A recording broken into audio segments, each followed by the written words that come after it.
रस्ता सुरक्षा हा आपल्या जीवनाचा अविभाज्य अंग आहे. दरवर्षी आपण रस्ता सुरक्षेच्या अनुषंगाने काहीतरी कार्यक्रम घेतो. 2 जानेवारीला महाराष्ट्र पोलीस दलाचा वर्धापन दिन साजरा झाला आहे. 1960 रोजी महाराष्ट्र पोलीस दलाची 2 जानेवारीला स्थापना झाली आणि 2 जानेवारी 1961लाच तत्कालीन आपले देशाचे लाडके पंतप्रधान श्री जवाहरलाल नेहरू यांनी महाराष्ट्र पोलीस दलास ध्वज प्रदान केलेला होता. या दिवसाची आठवण म्हणून दरवर्षी 2 जानेवारीला पोलीस वर्धापन दिन साजरा केला जातो आणि त्यानिमित्त वेगवेगळ्या ॲक्टिव्हिटीज घेतल्या जातात. या ॲक्टिव्हिटी अंतर्गत आजची ही आपण रस्ता सुरक्षा अभियानाची बाईक रॅली घेत आहोत. मित्रांनो, अतिशय जिव्हाळ्याचा विषय आहे हा आणि मी एवढ्यासाठी सांगतोय की आपला जिल्हा तसं जर बघितलं तर अपघातांची संख्या कमी आहे, होणाऱ्या मृत्यूंची संख्या कमी आहे, पण तरी हा विषय का एवढा गांभीर्याने घेतोय या मागची थोडी भूमिका मला इथे विशद करायची आहे. आपल्या देशात दर 2 मिनिटाला एक जीव रस्त्यावर जातोय. आपल्या राज्यात दर 2 आठवड्यात 3 जीव रस्त्यावर जातात. गेल्या वर्षाची जर आकडेवारी बघितली तर आपल्या या सिंधुदुर्ग जिल्ह्यामध्ये 68 जणांचा बळी रस्त्यावर गेला आहे, रस्त्यातील अपघातात गेलेला आहे.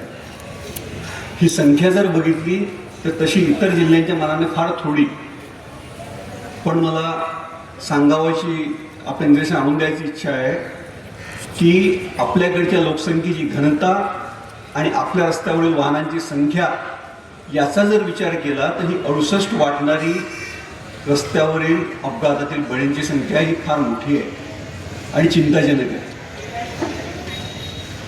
सोलापूर शहर याची लोकसंख्या आणि तिथल्या वाहनांची संख्या मोठ्या प्रमाणावर आपल्यापेक्षा जास्त आहे, पण तरी देखील त्यांच्याकडच्या बळींची संख्या आपल्या एवढ्यात आहे.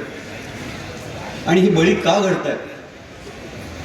सगळीकडे इतरत्र जेव्हा बघतो आपण तर वेगवेगळ्या ठिकाणी वेगवेगळे कारणं असतात. या जिल्ह्यात जेव्हा मी आलो तेव्हा मॅक्सिमम कुठेही ॲक्सिडेंट आणि फॅटल झालं की प्रत्येकजण दोष देतो तो नॅशनल हायवेला, की सर ते अपघात कुठे घडतात तर नॅशनल हायवेवर घडतात.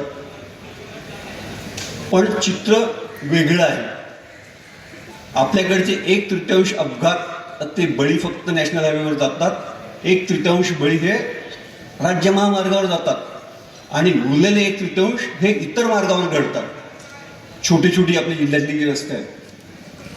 आणि सर्वात महत्त्वाचं सांगायचं तर या अपघातामध्ये बळी पडणारी जी जनता असते ते तरुण वर्ग 18 ते 34 या वयोगटातला.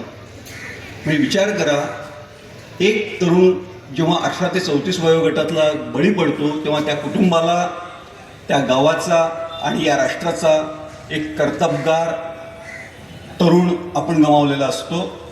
त्यातून त्या कुटुंबाचं, गावाचं आणि या राष्ट्राचं गाडलेलं नुकसान हे कधीही भरून न येणार असतं.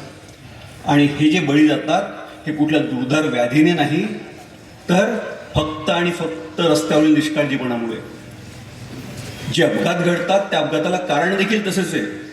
70% अपघात फक्त बेजबाबदारपणे वाहन चालवण्याने घडतात आणि यातले अर्ध्यापेक्षा जास्त अपघात सरळ रस्त्यावर घडलेले आहेत. असं नाही की कुठेतरी शार्प वळण होतं की काही रस्ता खराब होता. जिथे काहीही नाही तिथे फक्त ओव्हर स्पीडिंग आणि बेदरकारपणे वाहन चालवलं यातून घडतात. आणि आपल्या देशातील, आपल्या राज्यातील आकडेवारीप्रमाणे आपल्या जिल्ह्याची आहे की 2/3 जास्त अपघात हे फक्त मोटरसायकलस्वारांचे असतात, म्हणजे मध्यमवर्गीय कुटुंबातील. तेव्हा ही बाब आपल्या सर्वांच्या निदर्शनास आणून द्यायची आहे की आपण सर्वांनी जर रस्ता सुरक्षेचे नियम पाळायला लागलो तर निश्चितच आपण आपल्या जिल्ह्यात जरी संख्येने कमी असलेले रस्ता बळी असलेत तरी ते आणखी प्रचंडपणे आपण कमी करू शकतो. विशेष करून आरोग्य यंत्रणेवर येणारा विनाकारणचा ताण आहे तो कमी करू शकतो आणि आपल्या तरुण वर्गाचा भवितव्य उज्ज्वल राखू शकतो. आज आपण सर्व इथे आलात, रस्ता सुरक्षेच्या नियमांशी आपली जी बांधिलकी दर्शवली त्याबद्दल आपल्या सर्वांचं कौतुक करतो. आणि इथून जी काही पुढील रॅली होईल आपली, त्या रॅली दरम्यान सर्व वाहतुकीच्या नियमांचं पालन करतील, सुरक्षित अंतर राखतील अशी त्याची अपेक्षा करतो आणि माझे 2 शब्द संपवतो. जय हिंद, जय महाराष्ट्र.